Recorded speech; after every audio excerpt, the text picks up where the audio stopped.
Duh, gini nih, Po. Aku tuh ada rencana mau kuliah, lanjut S2. Tapi aku pengen lanjut S2-nya tuh di luar negeri. Gitu. Jalan-jalan ya? Iya, sekalian jalan-jalan ya kan. Nah, aku tuh masih pengen nyari beasiswa dulu nih di luar negeri. Tapi aku juga belum tahu kayak persiapan itu seperti apa. Dari secara mental sendiri, persiapan kita tuh seperti apa juga. Terus secara akademik itu gimana, itu tuh aku belum tahu tuh. Gimana nih, Po? Biayanya juga ya? Biayanya juga, belum lagi segala macam tuh. Ini kebenaran nih hari ini kita kedatangan tamu nih, Farida. Mas Haki. Makasih Mbak sudah mengundang. Mas Haki ini penerima beasiswa di Turki, Mas ya? Iya. Oke. S2. S2. Nah, terus juga apa namanya? Aktivis. Iya, Aktivis beasiswa. Bahaya. Aktif maksudnya aktif mencari beasiswa. Aktif mencari beasiswa. Ya selama memang ada fasilitasnya kenapa nggak dicari ya Mas? Betul Mbak. Selama ada kesempatannya ya kan. Betul. Harus dicari. Ngomong-ngomong ada batasan umur. Bisa kita obrolin habis ini. Oke, Mas mungkin bisa cerita nih tentang kebutuhan kalau misalnya ada yang pengen sekolah ke luar negeri. Itu gimana sih? Mungkin step-stepnya ya, awal-awalnya itu apa sih yang harus dipersiapkan ya? Oke, jadi untuk para pemirsa podcast, alhamdulillah ya pemirsa setiap podcast nonton podcast kali ini, selain masalah ekonomi juga mungkin tentang beasiswa ya di sini ya. Ini ekonomi juga sih. Ini ekonomi juga ujung-ujungnya investasi juga. Pertanyaan yang menarik banget nih dari Mbak. Jadi apa dulu sih yang harus disiapin untuk seseorang itu bisa lanjut S1, S2, bahkan S3 ke luar negeri. Saya mau ngobrol soal yang S1 dulu. Untuk S1, utamanya adalah bahasa Inggris. Sama ya, seperti S2, S3. IELTS 6,5 minimal. Harus pinter ya bahasa Inggrisnya ya? Bisa disiapkan. Bisa disiapkan. Atau TOEFL IBT di angka tertentu. Nah, itu rata syarat itu. Kedua, kalau bisa, nilainya standar. Standar itu berapa di atas 3? Ya, kalau IP 3 lah, 3 IPK. Ya? Nggak boleh di bawah ya? Di bawah pun ada, tapi ini kita berbicara peluang paling aman. Jadi jangan menutup kemungkinan ya, teman-teman yang di bawah 3 nggak bisa beasiswa, enggak. Itu saya bukan itu kesimpulannya. Cuman mungkin agak berapa institusi agak menutup gitu ya, tapi beberapa ada juga yang buka. Beberapa ada yang buka. Termasuk bahasa pun ada beberapa beasiswa, nanti mungkin kita bahas yang nggak butuh IELTS atau TOEFL, tapi ini kita bahas yang umum. Umumnya ya. Tadi bahasa, sertifikasi bahasa, kemudian nilai, ya. Kalau bisa ijazah dan transkrip diterjemahkan ke dalam bahasa Inggris. Kecuali kalau kampusnya atau sekolahnya udah ngeluarin ke bahasa Inggris, itu sah di mata beasiswa, nggak jadi masalah. Terus kalau untuk yang S1, khusus tambahan ada SAT. SAT itu adalah penyetaraan. Jadi SMA di kita untuk kuliah S1 ke S2, S3 luar negeri kampus kita udah bisa diterima. Tapi untuk itu SMA isinya apa nih? Ujiannya itu apa? SAT itu mostly di verbal, matematika, sama di nanti ada bahasa kayak gitu. Bahasa Inggrisnya. Kayak gitu. Itu untuk yang S1. Sama paling titipan saya adalah portofolio untuk nanti dituangkan ke dalam esai dan CV-nya. Portofolio apa nih? Nah, ini yang harus disiapkan jauh-jauh hari portofolionya ya, gitu kan. Apa ini isinya portofolionya? Portofolio. Jadi portofolio adalah kita harus mengenal siapa diri kita. Beasiswa itu logika sederhananya, dia itu kuotanya punya kuota-kuota tertentu, di mana pelamarnya pasti lebih banyak daripada harus outstanding kuotanya. Ya. Kita harus membuat diri kita outstanding. Tapi outstanding apakah harus yang olimpiade? Saya juga nggak pernah olimpiade. Para penonton pemirsa saya nggak pernah. Ranking 1 terus juga enggak gitu. Tapi saya bisa dapat beasiswa. Jadi nggak cuma soal akademik aja. Kalau saya dengar-dengar kayak ada apa sih esai ya yang harus disiapkan ya. Betul. Satu halaman atau gimana biasanya? Ya, rata-rata di 1 sampai 2 halaman. 1-2 halaman. Betul. Ya. Nah, ini yang jadi kunci atau gimana? Ini yang jadi kunci. Kenali portofolio kita. Dengan begitu dengan kita kenal dalam menulis esai kita akan kompetitif. Gitu. Jadi esai tidak hanya nulis dalam bahasa Inggris, tidak hanya grammar, tapi juga harus structurize. Bisa di ini AI juga sekarang mungkin ya. Oh iya. Gue tuh pakai AI ya, tapi hati-hati ya. Hati-hati. Nanti sama semua. Nanti sama semua. Gitu. Oke. Jadi esai ini ya, kayak untuk S2. Iya, esai, CV, siap-siap kalau untuk S3 proposal penelitian. Udah langsung ya? Iya. S2 pun di beberapa kayak beasiswa saya, Turkiye Burs Lari atau Turkish Government Scholarship itu minta juga proposal penelitian itu. Kira-kira apa yang mau dibikin nantinya? Iya. Berapa tahun sih kalau S2, S3? S2 normal kayak di Indo 2 tahun. 2 tahun. S3 itu berapa? S3 di normal 4 tahun lah. 4 tahun ya. Tetapi khusus negara UK ini teman-teman, buat teman-teman PNS khususnya yang nggak pengen lama-lama, targetin UK, Inggris sama Malaysia. Karena mereka setahun lebih cepat. Oh gitu. Ya, contoh di UK itu S2 itu mostly 1 tahun doang. Udah selesai. Udah selesai.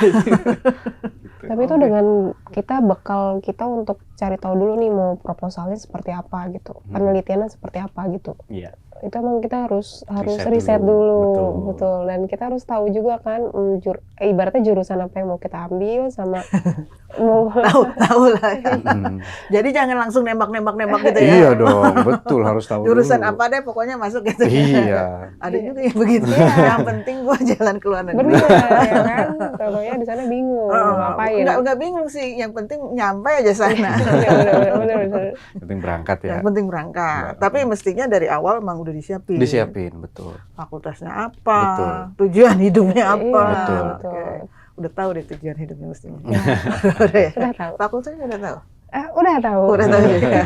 Kalau Mau S2 lanjut ke luar negeri. S2. Iya, mau. Iya. Iya, Mas. Saya mau lanjut S2 nih ke luar negeri. Cuma tuh gitu. Pilihan negara. Pilihan Gimana? negara. Iya. Gimana tuh? Pilihannya seperti apa sekarang ini? Untuk beasiswa. Beasiswa saya bilang di banyak negara udah ngasih lah. Negara-negara hampir semua ya? Iya, hampir semua gitu. Dulu kan tradisional ya. Amerika, Australia, Betul. Inggris, Betul. atau mungkin beberapa negara Eropa lainnya. Betul. Pernah dengar negara Latvia? Iya. Iya. Latvia tuh ngasih beasiswa. Rumania. Full dia ngasih beasiswa. Full ya. Azerbaijan. Oh. Jadi saya harus bilang mbak sekalian bahwa ini kenapa negara-negara itu mau ngasih Kayak, beasiswa negara apa? Malah kayak berlomba-lomba. Ya kan? Malah kayak berlomba-lomba nih. Kita kayaknya kita kurang kurang bergaul nih kayaknya. Betul. Kita malah kayak ngapalinnya negara-negara itu doang. Iya. Terus ya. Padahal itu kuota bisa kita manfaatkan loh di negara-negara itu. Arab Jadi, Saudi, Arab Saudi, bahkan Mesir. Arab Mesir dari dulu lah ya, dari zaman Gus Dur kuliah di sana ya gitu. Arab Saudi bisa langsung Umroh ya benar ya. Kan umroh haji ya. Arab Saudi itu universitas-universitas juga ngasih. King Saud ngasih sendiri, Madinah tuh ngasih sendiri, macam-macam. Negara-negara kayak Dubai, Qatar, ngasih semua. ngasih juga. Tapi sebenarnya kampus di sana itu kampus yang sebenarnya bagus apa enggak? enggak? Iya, high qualified nggak sih? Atau gitu. memang kita mau jalan-jalan aja dah gitu kan? Ini pendekatannya mau dari teori kritis apa gimana? Yang kita challenge status quo gitu ya atau gimana? Lebih oke lah kalau misalnya mungkin secara ranking kita misalnya sesuai dengan standar luar negeri gitu kan biasanya suka ada tuh. Jangan-jangan kita di sana beneran main-main doang, nanti pulang ke sini bingung deh. Iya, lebih kayak gitu sih. Kalau mungkin saya boleh jawab izin, jadi paling mudah itu sebenarnya kita udah ada indikator memang, indikator kampus top gitu ya, misalnya QS World Rank, kemudian ada banyak lah gitu ya. Jadi kita udah di tag dulu nih. Iya. Karena beda-beda fakultas beda-beda juga kan. Universitas yang terkenalnya ya. Betul. Berarti harus cek dulu yang world rank-nya ya. Iya, world rank-nya. Jangan nanti tersesat nih. Tetapi kita juga perlu agak kritis bahwa itu kan produk satu private body gitu ya. Ada biasa juga. Ada biasa juga. Saya harus bilang kayak gitu. Nah, yang paling gampang adalah kita sebagai orang Indonesia cek di Dikti kampusnya kredibel atau enggak. Ada apa? Ratingnya atau gimana? Ya semuanya bisa dicek lah kayak gitu. Jadi ada kampus-kampus luar negeri yang memang ijazahnya itu belum diakui di Indonesia. kementerian kita, di Kemendikbud kita. Nah itu yang paling gampang ngecek, karena dia nggak mesti ranknya top banget, lebih luas lagi, itu paling aman. Jadi artinya kalau udah kuliah di sana balik lagi ke sini nanti malah nggak diakui. Betul, betul. Jadi jangan berpikir bahwa kuliah di luar negeri hari ini ya kita pakai critical thinking semuanya pasti keterima keren sih, banget, iya, pasti betul. top banget. Lihat dulu juga kampusnya. Tetapi dalam kasus beasiswa, dalam case beasiswa, ada beberapa beasiswa yang memang negaranya tidak masuk US SWOT rank. Karena kebiasaan itu tadi, gitu ya. Dulu masuk, tiba-tiba nggak masuk, saya juga nggak tahu kenapa. Tapi intinya adalah ini untuk para pemirsa aja menanggapinya. Kalau nanti bertemu dengan beasiswa yang memang kita harus kuliah di negaranya dan di kampus-kampus negaranya tidak masuk US SWOT rank, itu nggak jadi masalah. Karena asal diakui di diakui ya, karena beasiswa luar negeri itu pasti dia memilihkan kampus yang top. Nggak mungkin dia ngasih ke penerima beasiswa dari luar negeri kampus yang kurang bagus. Itu yang tips and trick lapangannya kayak gitu. Oke. Nah kalau ngomong negara-negara yang udah aneh-aneh kayak begitu, itu gimana bahasanya? Menarik. Bahasa kuliahnya gitu ya, Mbak? Bahasa kuliahnya. Iya. Nanti kan belum udah keriting dulu, belum belajar bahasa apa? Kalau ada juga China, Taiwan, Rusia, belajar dulu Rusia, huruf-hurufnya juga beda gitu. Benar. Gimana tuh? Jadi menurut saya pun di Turki saya daftar pakai IELTS meskipun tidak wajib untuk nilai keunggulan plus saya. Oh itu tadi yang dibilang beberapa yang nggak perlu IELTS ya? Betul. Tapi saya pakai IELTS gitu. Tetapi di sana ya 1 tahun kita kursus bahasa Turki di sana. Di sana full dibiayain, enak banget lah. Full dibiayain di sana. Sisa waktunya bisa kita pakai jalan-jalan, exploring countries gitu ya, Turki dan lain-lain. Itu udah dapat uang jajan, udah dapat asrama dan lain-lain. Jadi untuk beasiswa yang kita wajib belajar bahasanya, itu nanti tertuang kok di informasi website kah dan lain-lain. Itu maksudnya pas lagi kita belajar, itu bahasanya bahasa pengantarnya memang bahasa Turki. Ya. Bukan bahasa Inggris ya? Bukan bahasa Inggris. Karena yang saya tahu ada beberapa juga negara yang kita wajib belajar bahasa itu, tapi nanti bahasa pengantarnya bahasa Inggris. Karena ini kan untuk survive di negaranya. Nanti kan kita nggak bisa ngomong apa-apa nanti di situ. Betul. Jadi kalau Turki bahasa Turki ya? Bahasa Turki, tapi alhamdulillah kita mix gitu. Maksudnya kan HI ya? Aku HI. Nggak kesulitan tuh? Untuk lumayan. Karena logiknya bahasa Turki itu kayak bahasa Arab dia. Objek di depan, subjek di belakang, beda sama kita. Saya pergi ke pasar. Pasar, saya ke sana pergi gitu lah. Tapi bisa kok. Dan saya lihat teman-teman di luar itu orang Indonesia tuh daya survivalnya tinggi, Mbak. Bener dah, orang Indonesia daya survivalnya tinggi. Kelihatan dari ya kita kalau di kampus tidur di masjid aja hidup lah ibaratnya kayak gitu ya anak kampus. Tapi bener, ada orang luar negeri tuh ngakuin orang kita tuh survivalnya tinggi. Tuh hanya kadang pekewehnya yang terlalu berlebihan. Pekeweh tuh apa ya, kayak nyun sewu atau punten gitu ya. Saya orang Sunda plus Jawa gitu ya. Which is kalau diskusi di kelas jadi agak pemalu. Diam-diam aja. Iya. Ketimurannya tuh ketimurannya kental banget ya. Tapi itu akan akhirnya hancur dengan sendiri dengan kita kuliah di luar negeri. Jadi bagus lah gitu. Untuk ini ya, untuk bisa jadi percaya diri ya. Iya, self confidence. Kalau nggak survive nanti. Nggak survive juga. Oke. Nah, kalau dari sisi beasiswa yang diberikan itu mestinya ada beberapa jenis ya. Ada yang full, ada yang cuma tuition fee-nya doang. Gimana nih? Betul. Jadi kita simpulkan untuk kuliah ke luar negeri ada 3 skema pembiayaan. Skema yang pertama adalah BO. Apa tuh? Beasiswa orang tua. Self funded. Oke. Bayar dewe. Nanti Terus untuk beasiswa nih baru. Beasiswa itu ada 2 jenis. Ada beasiswa fully funded, ada beasiswa partially funded.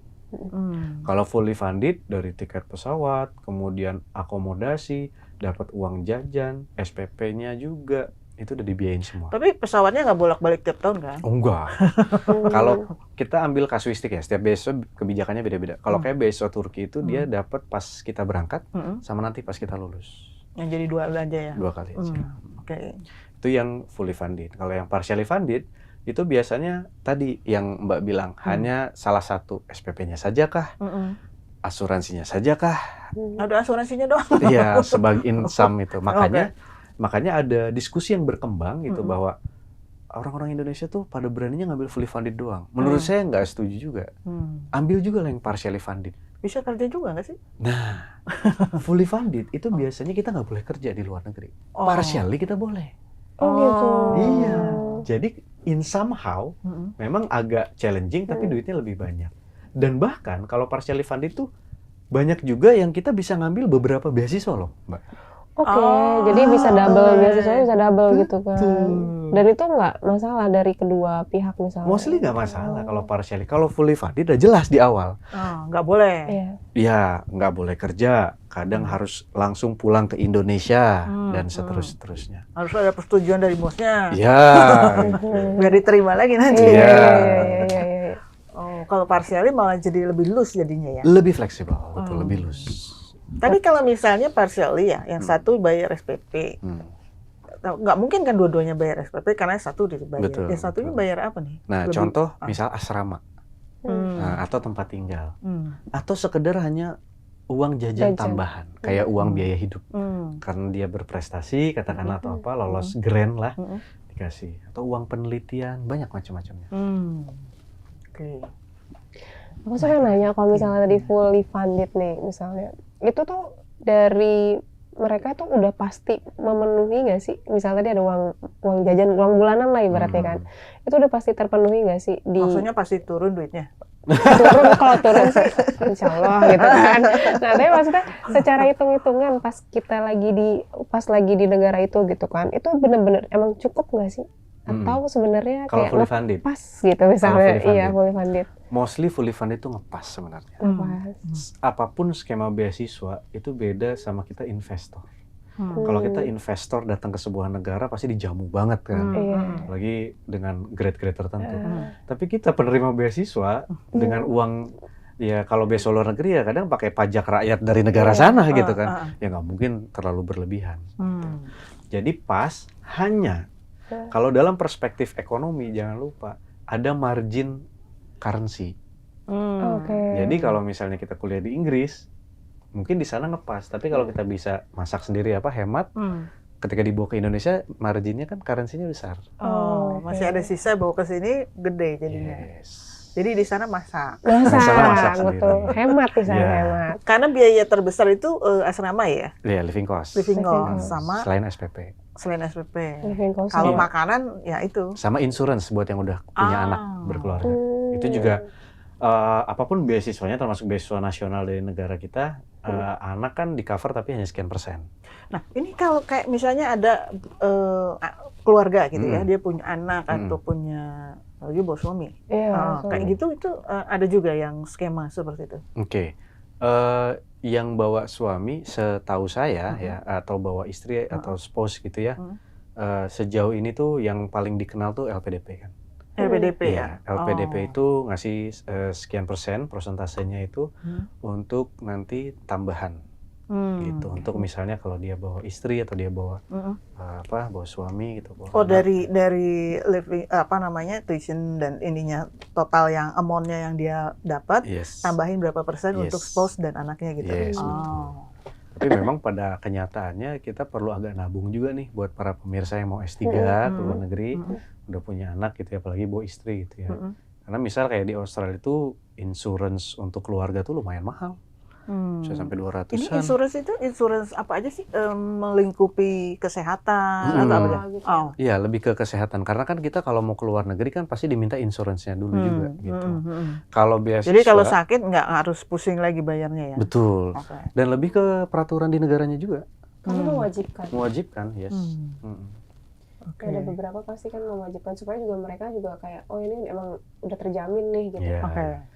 Gak mencari-cari lagi gitu. Iya, nanti biar nggak terlantaran di jalan. Nanti itu beda topik ya. Beda topik nanti isu lagi. Beda term gitu ya. Nah itu berarti kalau kayak gitu, kita pun kalau misalnya kita nggak bawa spouse atau nggak bawa anak gitu kan, berarti kita doang nih misalnya, itu insurance-nya itu tadi ada yang dijamin, ada yang enggak? Ada yang iya, tapi kalau full funded itu pasti insurance-nya mostly dijamin. Yes, Turki dijamin. Tapi bedanya ada yang ngurus sendiri, ada yang diurusin lah kurang lebih kayak gitu. Kalau kayak Turki kan kita udah diurusin. Beasiswa luar tuh banyak yang udah diurusin, tapi ada juga yang ngurus sendiri. Biar nggak kaget aja. Di cover tapi katanya di podcast gitu kan. Di cover, tapi kok saya nggak di cover. Itu di cover tapi ngurus sendiri gitu. Kayak reimburse gitu jadi. Ada yang sistem reimburse, ada yang sistem memang dikasih di awal gitu. Nah, tadi ada yang BO kan ya? Iya. BO orang tua. Iya. Itu kira-kira kalau misalnya dari sisi amount itu kira-kira berapa sih? Untuk S2 dulu. S2. 2 tahun berarti. Estimasi. Beda-beda sih. Kalau tergantung kayak negara. Iya. Kalau kayak di Australia ini saya ambil sampling aja di salah satu university bagus juga itu per semesternya 400 juta. Satu semester. Itu udah total atau SPP-nya doang? Itu SPP doang, satu semester. Oke. Terus kalau plus living cost? Iya, living cost. Iya, semuanya? living cost beda-beda lah gitu ya. Saya jujur kalau living cost saya belum berani buat ngambil sampel gitu, tapi ya teman-teman kalau jalan ke luar negeri makan sekali udahlah hitung aja gitu ya. Tapi kan sebenarnya bisa part time juga kan, kerja juga gitu. Walaupun nggak tahu juga sih di sana pekerjaan part time apa? Ya? Maksudnya kemarin part time? Aku part time. Kebetulan full kalau beasiswa Turki dia nggak mewajibkan untuk nggak, dia fully funded, tapi nggak ada larangan keras untuk nggak boleh kerja. Part time tuh kayak misal ya saya bantuin apa di kafe kayak gitu-gitu. Kalau kayak setahu saya kalau LPDP kan nggak boleh ya, memang aturannya. LPDP nggak boleh ya. Aturannya nggak boleh. Ini LPDP lagi buka juga kan? Lagi buka sampai tanggal 17 Februari pendaftaran. Jadi banyak nih pilihannya nih. Australia, AS, banyak. Waduh banyak banget lah pokoknya. Tapi saya punya kasus juga nih, ada saya teman saya, dia masuk, udah dapat nih beasiswanya, tapi dia belum dapat universitasnya. Nah, jadi kan ada institusinya kan dulu kan, dia udah dapat beasiswanya, tapi begitu mau nyari universitasnya, biayanya nggak nyampe.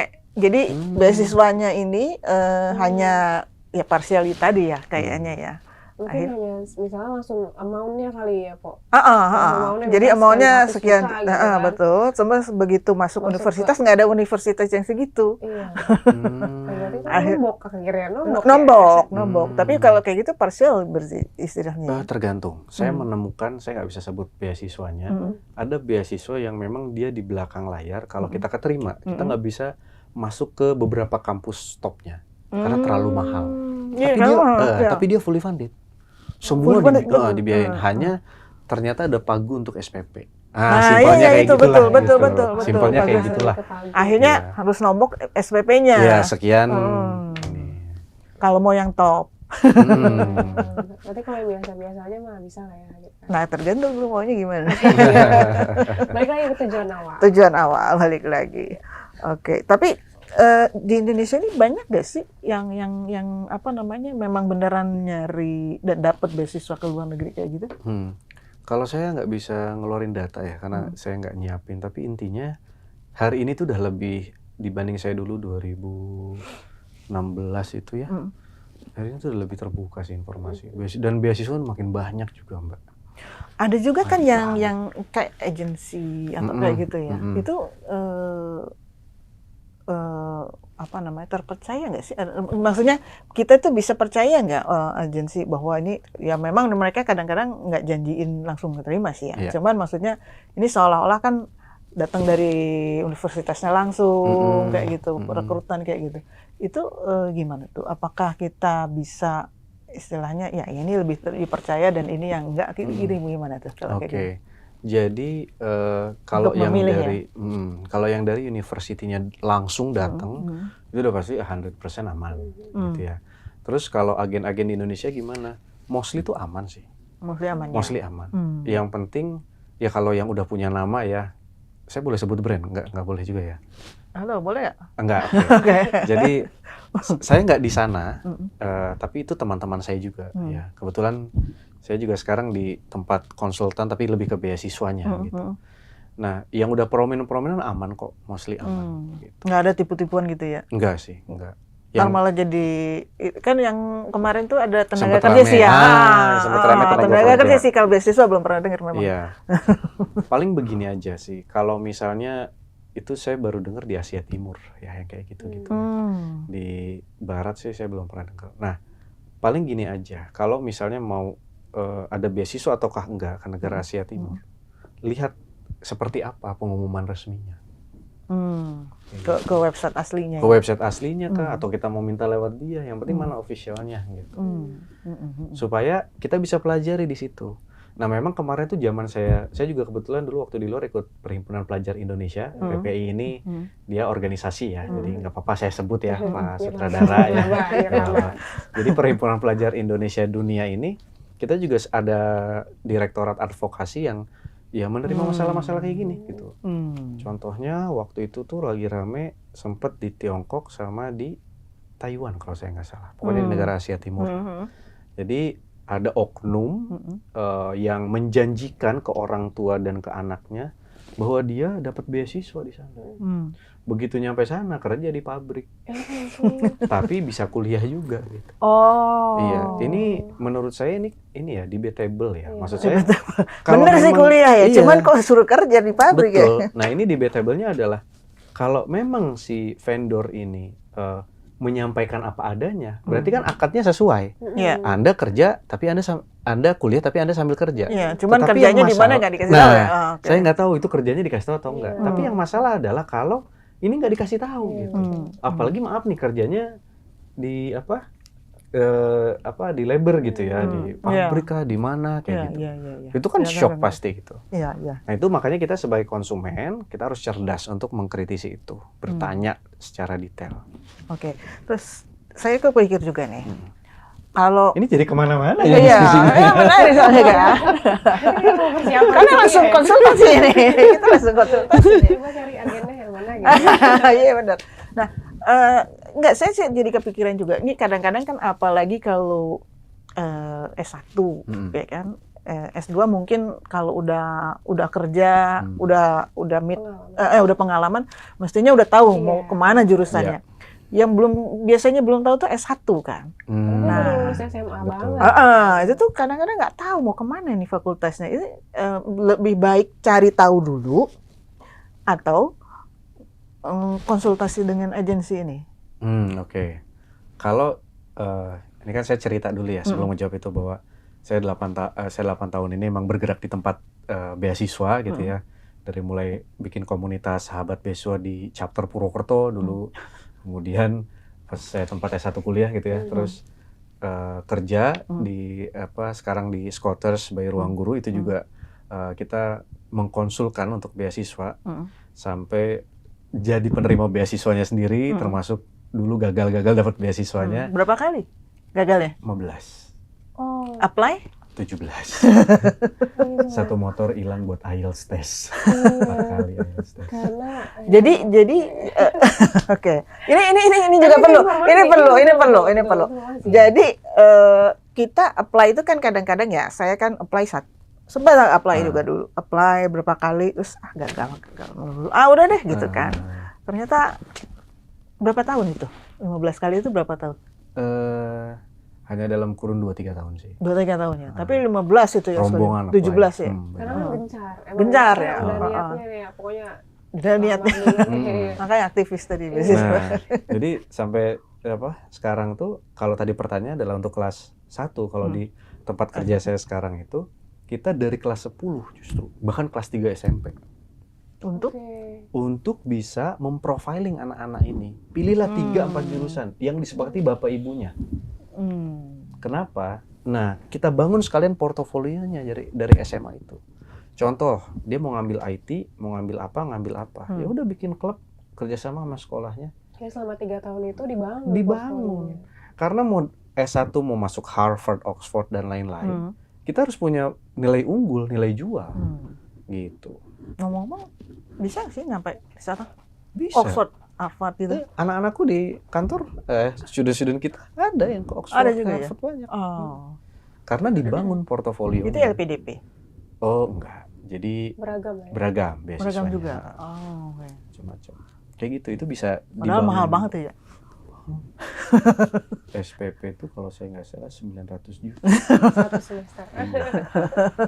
Itu udah ada berapa rumah itu ya. Jadi kalau lulus sampai lulus berapa rumah nggak tahu deh.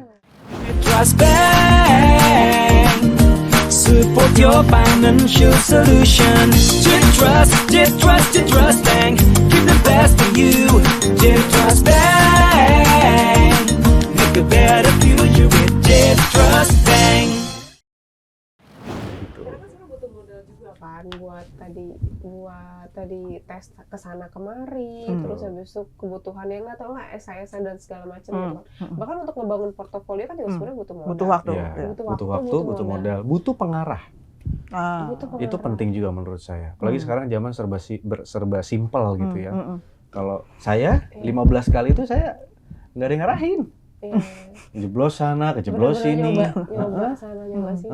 Kalau ada mentor atau ada yang ngarahin ya, itu kan bisa lebih terarah, terbimbing kayak gitu. Yang penting IELTS udah di kantong ya. Termasuk IELTS juga kalau bisa ada yang ngarahin gitu. Saya 4 kali satu motor saya ingat. Saya tuh dulu jadi guru les keliling sempat. Bahasa Inggris gitu ya. Demi IELTS ini. Demi ngumpulin buat IELTS tuh. Karena 6,5 itu lumayan tinggi lagi itu. Tinggi banget itu. Mbak, kalau kita ngambil TOEFL. TOEFL yang biasanya kalian tahu ada IELTS, ada 3 section ya. Ada listening, reading sama written and grammatical expression. Itu TOEFL ATP namanya. Itu tuh belum seberapanya sama TOEFL IBT atau IELTS. Gitu. Karena IELTS tuh sama TOEFL IBT listeningnya grade-nya tinggi, kan pakai British accent ya. Kumur-kumur. Sementara cuma dikasih kesempatan berapa kali kan. Bypass ngulang lagi lah emang. Tes bapak lu gitu kan. Udah gagal. Udah tiba-tiba kelewat aja. Terus udah toto pindah ke reading. Nggak bisa diputer lagi ya? Reading itu kayak koran panjang-panjang kan. Dan itu bacaannya itu serius. Bukan berita sehari-hari. Benar. Kayak kuliah. Bahan kuliah. Berarti Mbak udah pernah. Dan nggak mesti temanya sesuai sama kita. Saya pernah dapat piranti nuklir, saya sosial bayangin. Bahasa Inggris ngomongin piranti nuklir. Bahasanya bahasa nuklir. Bahasa nuklir, astronot. Ininya apa namanya? Vocabulary-nya itu loh yang mabok itu. Ini kira-kira apa istilah? Apa artinya? Makanya tetapi ini hanya pemberitahuan bisa untuk kalau disiapkan bisa. Siapin aja. Pokoknya siapin bisa. Sebenarnya itu udah pasti bisa ya. Walaupun kita awalnya nih misalnya baru masih kelas 10 tadi kan, pasti kan juga pengalaman bahasa Inggrisnya nggak seberapa kan. Betul. Gitu kan. Terus tapi itu masih bisa nih kita asah. Bisa dari kelas 10. Bahkan ya kalau di tempat saya student kita itu dari kelas 10 udah ngambil IELTS. Duluan IELTS. Ngomong tadi pertanyaan saya. Ada yang nggak batasin umur nggak? Nah, ini kita sebut aja lah kalau beasiswa karena ini kan mereka juga menyebutkan di websitenya masing-masing. Kalau kayak LPDP dia ada batasan umur. Terus chevening dia nggak ada batasan umur tuh. Chevening nggak ada? Nggak ada. Gitu. Okay. Kalau kayak Turki dia ada batasan umur. Apa lagi ya? Tapi chevening itu bukannya S2 dong ya? S2 doang ya? S2 doang. S2 boleh? Boleh, mau usia berapapun gitu. Dan masih banyak lagi itu bisa dicek ke masing-masing lah. Oke. Gimana? Ini sudah dari duduk yang serius sampai asik juga. Saking asiknya. Udah sampai miring-miring ini nih. Gimana, Farida? Sudah tertarik ya? Emang sebenarnya kan kita harus ngulik-ngulik dulu kan. Ngulik dulu. Tadi aja masih sampai 17 ya? 15 apply kan. Yang ditolak? Ditolak dari 17. Dari 17 ya kan. Berarti kan harus 17 apply. Jadi jangan putus asa ya. Apalagi yang nggak ada batas umurnya ini. Dan mungkin harus di ini juga ya, di notice juga kalau misalnya setiap kali apply itu ya sekali nge-apply itu jangan cuma 1-2 beasiswa gitu ya. Tapi itu kayak investasi, jangan ditaruh satu keranjang. Oke, portofolio namanya ya. Titipan ini sponsor. Sponsor. Oke, jadi gimana nih? Kita besok kayaknya udah siap nih, Farida. Iya, betul. Besok siapin dulu langsung lah. Siapin dulu. IELTS langsung lah. IELTS dulu, ya benar itu yang paling penting ya, awal dulu ya, IELTS dulu. Jangan langsung tes. Iyalah, belajar dulu. Kecuali Anda sultan. Tidak fasana 3.150.000 ya kan? 3 jutaan sekarang ya? 3.150. 3.150. Rata di semua vendor. 31 gagal lagi, gagal lumayan juga ya. Tapi sebenarnya nanya lagi sih. Tapi sebenarnya kalau misalnya kayak dari segi budaya gitu, dari segi budaya sendiri, dari orang Indonesia sebenarnya tuh lebih prefer kemana sih? Kalau negaranya ya? Preference ya. Lebih ke makanan atau lebih ke apa? Semua yang aku tahu kalau ke luar negeri itu makanan problem ya. Orang Indonesia ini makanannya kan khas ya. Pedas, apalagi itu rempah gitu kan. Begitu di luar tuh plain semuanya kebanyakan. Kecuali di mana? Di Turki saya nggak tahu. Di Turki bagian selatan yang tasty itu, yang Istanbul apa ya kayak Eropa pada umumnya lah gitu. Jadi kalau ngomongin tantangan ya, tantangan sebenarnya saya bisa bilang bahwa orang Indonesia sekarang udah hebat-hebat sih. Masalah bahasa bisa lah ya. Dari lahir minimal 2 suku kan. Ya dia bisa bahasa Sunda, katakan bisa bahasa Indonesia. Udah polyglot kita tuh sejak lahir. Jadi kalau buat teman-teman yang ragu buat ngambil bisa nggak ya bahasa dari IELTS sampai ke yang sertifikat bahasa resmi masing-masing, ambil aja. Kita tuh terlahir dari nature of polyglot, tahu. Gitu kita harus sadar kemampuan itu. Kedua, secara makanan ya. Secara makanan memang kita tuh lebih seneng yang tasty umumnya karena kita dari dulu senengnya tasty gitu. Ada sambel, ada ini. Saya di Turki aja nemu sambel ya yang jual orang-orang kita gitu. Yang enak nggak orang kita, benar. Orang kita, balik lagi orang kita. Jadi tapi kalau masalah makanan menurut saya ini nggak yang challenge banget sih. Karena kita bisa bawa sambel, di sana udah banyak komunitas Indonesia teman-teman, jadi nggak usah khawatir. Paling masalah yang kalau agama Islam halal haram ya. Halal haram juga nggak perlu khawatir karena negara-negara ya khususnya Western itu dan sekarang Asia Timur ya kayak Jepang sama Korea mereka udah mulai prioritas itu karena dia masuk ke industrial attract untuk tourism, Muslim tourism dan lain, jadi udah mulai ke sana. Apa ya tadi bahasa, makanan, cuaca. Cuaca ini menarik nih. Mbak mungkin juga pernah punya pengalaman ya masalah cuaca ya. Gimana tuh? Cuacanya gimana? Maksudnya dingin? Iya, jadi kalau saya senang dingin sih. Senang dingin kan? Kita tuh senang dingin tapi orang sana kok benci dingin ya? Kayak mereka nggak bisa kemana-mana, mereka prefer summer. Makanya pada ke Bali, ke Phuket ya, ke Thailand, ke Boracay di Filipina gitu ya kalau lagi winter di sana tuh. Jadi balik lagi masalah cuaca, 4 musim. Kita kebiasa buat hidup cuma 2 musim. Kalau nggak panas hujan. Nah kita sebenarnya lebih bisa aja sih, kecuali emang ada alergi tertentu yang tentang dingin dia akan fatal gitu ya. Selain itu jalan aja, yang penting banyak baca, banyak nanya. Karena sepenting itu kita nyiapin pakaian. Betul. Saya pernah. Jangan salah kostum ya. Jangan saltum, karena fatal. Saya pernah jogging nyampe sana autumn. Autumn kan musim gugur kan, bukan winter. Setahu saya salju dingin, it's winter gitu kan. Tapi autumn angin itu nusuk sampai tulang. Saya pede aja, saya bawa sweater beli di Bandung waktu itu kan, ya Indonesia banget gitu. Iya harusnya pakai windbreaker. Windbreaker aja kadang kurang. Nggak kurang. Iya kita pakai long john biasa di dalam tuh. Tahu ya long john ya, thermal gitu. Itu keluar darah hidung saya sampai asrama gitu. Mimisan. Nah ini pengalaman yang jangan sampai ditiru. Balik lagi, apa yang harus disiapin? Cek kamu kesana waktu season apa. Kalaupun winter nggak usah banyak-banyak, tapi bawanya 1 aja maksimal. Sama long john thermal tuh penting, karena di sana lebih murah. Tapi ini konteks beda lagi nanti ya masalah ekonomi. Tapi siapin 1 lah minimal gitu. Terus? Kalau ke Rusia gimana ya? Nah, apalagi Rusia. Nanti kalau bisa beli lagi di sana buat yang lebih tebal kan gitu ya. Terus mengecek weather forecast. Oh ya itu penting. Itu penting banget. Yang di Indonesia tuh kita kayak peduli amat. Ngecek pagi. Waduh gitu ya. Ngecek pagi nyampe Jakarta nggak hujan misalnya, ngecek hujan ini nggak hujan. Ya, jadi udah biarin aja gitu. Iya kayak di Indo tuh kayak akhirnya kita ngerasa nggak penting karena memang situasi. Kalau di sana, you ngecek pagi nggak turun salju, siang turun salju, you pakai yang agak tipis, you modar gitu.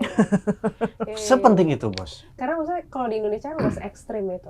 Kalau di sana kan pasti ekstrim banget. Ibaratnya perbedaannya. Kalau kita kan karena ya katulistiwa juga ya dia lagi gitu kan. Ya paling selisih berapa derajat lah ya gitu. Masih bisa acceptable ya. Oke.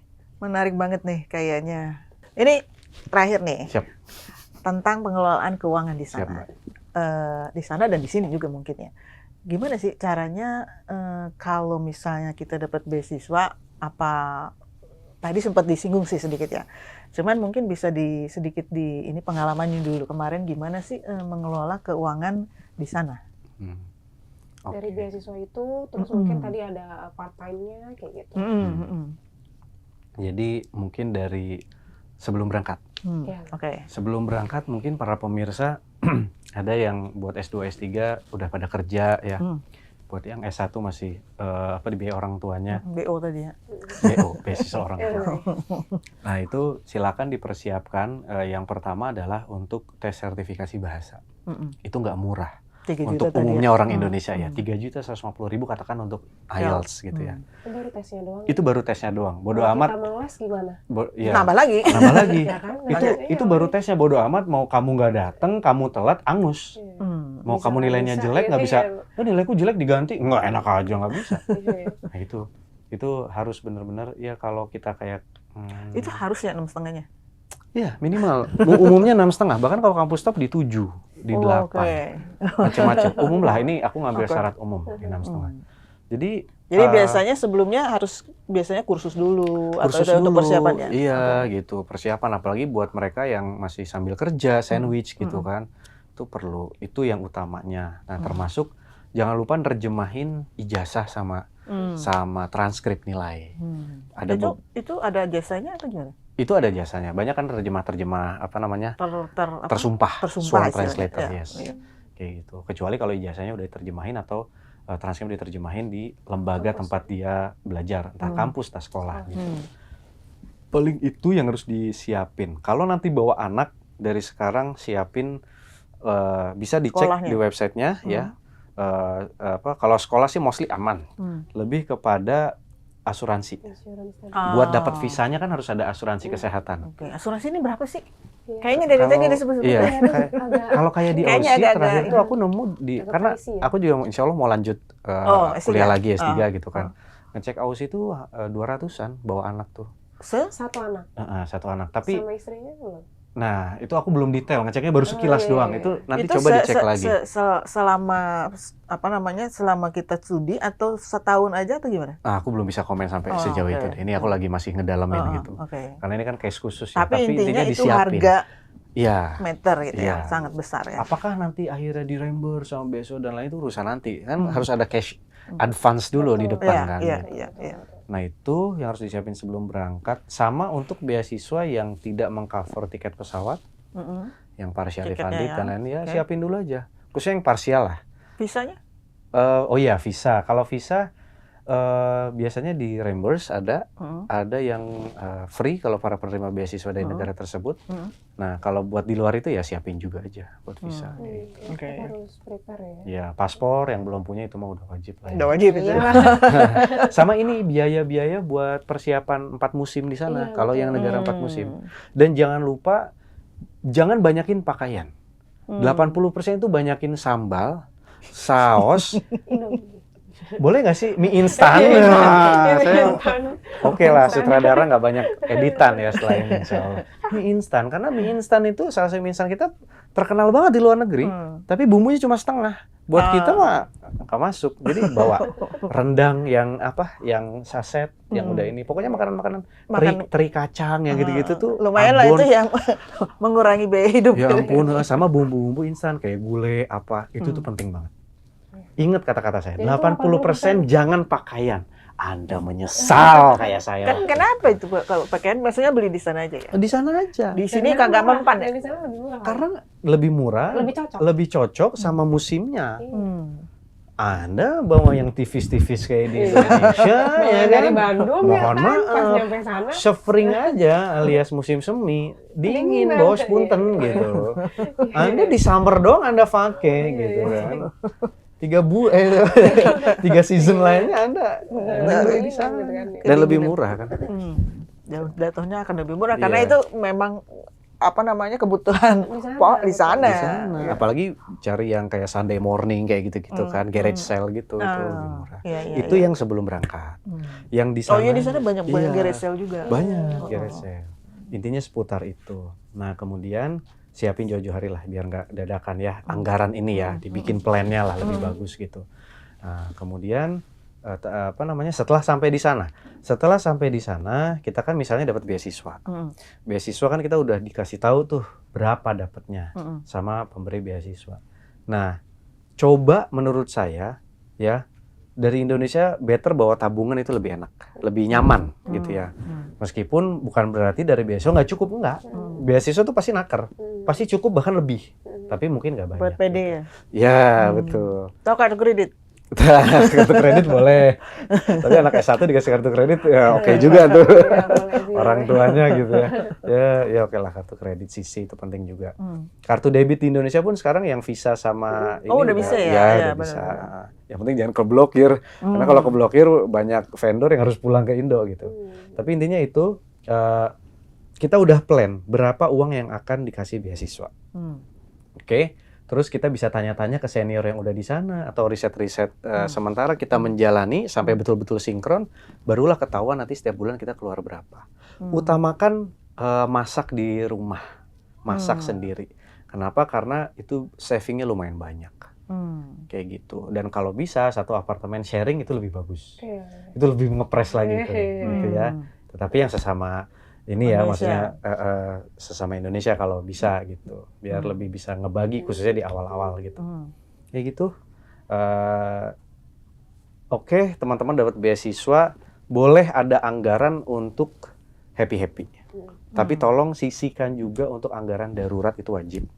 Sama bahkan kalau yang pulang ke Indonesia mau bawa uang, jangan boros, saving juga untuk itu. Atau bahkan teman-teman saya tuh ada loh yang sampai ikut main saham di sana tuh ada loh. Investment. Iya, di Turki ada banyak teman-teman Indonesia itu pinter-pinter loh. Di beberapa negara. Saham Turki. Saham Turki. Oke. Gitu, saham Turki gitu. Itu juga bisa jadi alternatif. Tapi intinya kayak gitu. 1 bulan, 2 bulan, di 3 bulan teman-teman udah tahu berapa real expenditure, waduh bahasanya ya, real cost gitu ya, pengeluaran gitu ya. Barulah di situ teman-teman udah, oh berarti segini. Disiplin. Jangan nggak disiplin buat pakai hitungan itu. Karena kalau nggak disiplin, teman-teman di luar negeri ya kan, kalau nggak ngebebanin orang tua transfer dari Indonesia ya temennya ya akhirnya konsumtif itu bahaya di sana. Pay letter. Karena di sana ditawarkan barang-barang branded yang harganya murah. Iya, agak gelap mata nih. Iya, karena kan tax. Iya. Kalau ke kita kan ada tax, di sana lebih murah gitu. Ya, tapi untuk barang pakai bukan barang jual. Tapi ntar jangan buka jasa titip. Just tip, sana lagi. Nah itu kalau just tip tidak direkomendasikan ya, karena kan kita nanti urusan ya. Ada pajak dan lain-lain gitu kan. Ini buat yang pakai aja gitu. Nah biasanya tuh pas setiap season, nah kalau kita paling setahun mau Lebaran, mau Natal, mau kemarin tuh Imlek, biasanya ada dress code tertentu yang diubah tuh di mall-mall. Kalau ini 4 kali. Jadi misalnya selesai winter Februari, akhir Februari itu datang ke mall. Buat winter selanjutnya udah dapet yang pasti setengah harga bos. Sale-nya setiap akhir season. Paling itu sih saving. Dan saya harus bilang bahwa ini perspektif investasi juga keuangan. Pilihlah beasiswa yang juga bisa ngasih margin yang lumayan. Pilihlah negara yang currency-nya tinggi. Selain ilmu ya, itu ilmu tuh prioritas. Tapi yang kedua in term of economy, karena banyak yang masih berpikir bahwa kuliah di luar negeri itu kita akan susah. Kita ninggalin pekerjaan, kita nggak punya uang. Padahal menurut gua enggak. Misalnya LPDP gitu ya, LPDP itu masih cukup loh. Tapi kalau kita bisa saving, marginnya lumayan. Misalnya dia di UK, di mana gitu ya, itu marginnya di Indonesia, ini alternatif perspektif ya. Di Indonesia tuh bisa lumayan bawanya ketika pulang nanti. Apalagi yang S3 tuh. Iya. Menarik ya? Jadi langsung lah ya, cus lah ya. Cus cari beasiswa dulu. Oke. Siap-siap. Oke, nih kayaknya Farida kita udah berapa lama nih ngobrol nih. Ya. Tapi intinya beasiswa ke luar negeri ini ada banyak. Dan jangan putus asa ya maksudnya. Ya udah, ya itu tadi kalau kayak investasi itu lemparin aja ke semakin banyak, tapi yang pasti tujuannya itu harus jelas mau kemana, maksudnya fakultasnya ya, terus juga bahasa Inggris itu yang harus didahulukan itu dulu. Itu aja dulu step pertama, nanti berikutnya menyusul nih. Ya, sambil jalan. Sambil jalan ini disiapkan juga gitu. Oke. Siap. Jangan lupa mungkin riset-riset dulu kali ya. Iya. Negara mana yang kita senang, mungkin ada juga preferensi masing-masing ya, kayak gitu ya. Oke.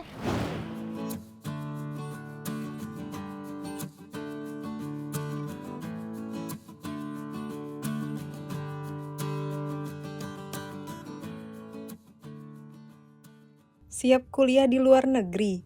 Yuk atur keuanganmu. Investasi falas di Jet Trust Bank dengan aman dan menguntungkan. Kombinasi deposito dan tabungan USD dengan penempatan mulai dari 3 bulan. Yuk raih masa depan cerahmu bersama Jet Trust Bank. Informasi lebih lanjut silahkan kunjungi www.jettrustbank.co.id atau menghubungi ASJ 1500615.